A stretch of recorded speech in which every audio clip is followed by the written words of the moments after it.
কলকাতা হাইকোর্টের চাপে অবশেষে ডিজে হুঁশিয়ারি মামলায় বিধাননগর আদালতে কণ্ঠস্বরে নমুনা দিলেন অভিষেক বন্দ্যোপাধ্যায়।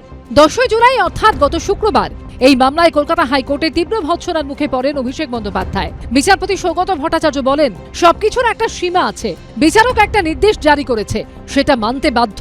কণ্ঠস্বরে নমুনা না দিলে রক্ষাকবচ প্রত্যাহারের হুঁশিয়ারি পর্যন্ত দেন বিচারপতি। এরপরই বুধবার ভয়েস স্যাম্পেলের নমুনা দিতে বিধাননগর আদালতে পৌঁছন অভিষেক বন্দ্যোপাধ্যায়।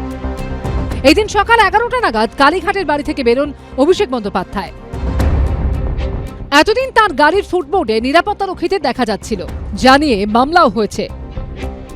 এদিন একাধিকবার ট্রাফিক জ্যামে তার গাড়ি আটকালেও সেই ছবি দেখা যায়নি, বরং প্রত্যেকবার গাড়ি থামলে কনভয় থেকে নেমে এসে নিরাপত্তারক্ষীরা গাড়ি ঘিরে ধরেন। বেলা 11:49 বিধাননগর আদালতে পৌঁছন অভিষেক বন্দ্যোপাধ্যায়। গত শুক্রবার অভিষেক বন্দ্যোপাধ্যায়ের আইনজীবী সওয়াল করেছিলেন, তার মক্কেল হাজিরা দেবেন, কিন্তু ডিম ছোড়া থেকে রক্ষা করুন। কলকাতা হাইকোর্টের তরফে নির্দেশ দেওয়া হয় অভিষেক বন্দ্যোপাধ্যায়কে যেন ডিম ছোড়া বা অন্য হেনস্থার শিকার না হতে হয় তা নিশ্চিত করতে হবে পুলিশকে। বুধবার আদালত চত্বরেও দেখা যায় নিরাপত্তার কড়াকড়ি, ঢাল দিয়ে গার্ড করে আদালতে ঢোকানো হয় অভিষেক বন্দ্যোপাধ্যায়কে। প্রায় 1.5 ঘন্টা আদালতে ছিলেন তিনি। ভিতরে চলে কণ্ঠস্বরের নমুনা নেওয়ার প্রক্রিয়া।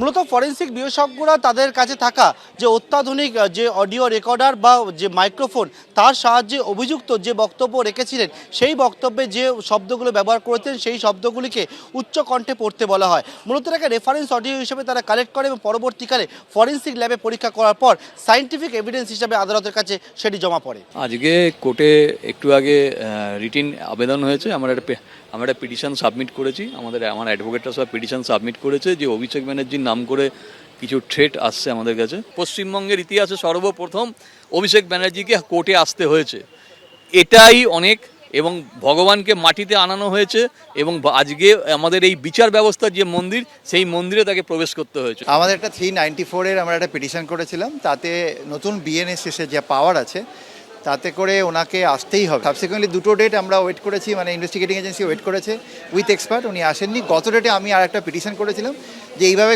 চললে ইনভেস্টিগেশন ফাস্টেড হয়ে যাচ্ছে, ইনভেস্টিগেশন ঠিকমতো এগোতে পারছে না, বিকজ এইটার অভাবে আমাদের ইনভেস্টিগেশন স্লো হয়ে যাচ্ছে।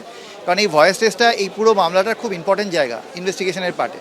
তো আলটিমেটলি অনারেবল কোর্ট ডাইরেকশন দিয়েছিল ওনাকে আজকে আসার জন্য, উনি এসেছেন, ভয়েস টেস্টটা কমপ্লিট হয়েছে এবং পুরো কাজটাই হয়ে গেছে। ভোট প্রচারে বারবার ডিজে বাজানো নিয়ে হুঁশিয়ারি দিতে শোনা গেছে অভিষেক বন্দ্যোপাধ্যায়কে। 4 তারিখে রবীন্দ্রসঙ্গীতের সাথে গ্রামে একটু করে ডিজেও বাজবে। এরপর তার বিরুদ্ধে উস্কানিমূলক ভাষণ, হুমকি এবং শান্তি বিঘ্নিত করার অভিযোগে এফআইআর হয়। বিধাননগর আদালতের নির্দেশে কণ্ঠস্বরে নমুনা দেওয়ার কথা থাকলেও 30 জুন ও 8 জুলাই পরপর দুবার গড়হাজির ছিলেন অভিষেক বন্দ্যোপাধ্যায়। অবশেষে বুধবার আদালতে যান তিনি। পার্থপ্রতিম ঘোষ ও ময়ূর ঠাকুর চক্রবর্তী রিপোর্ট, এবিপি আনন্দ।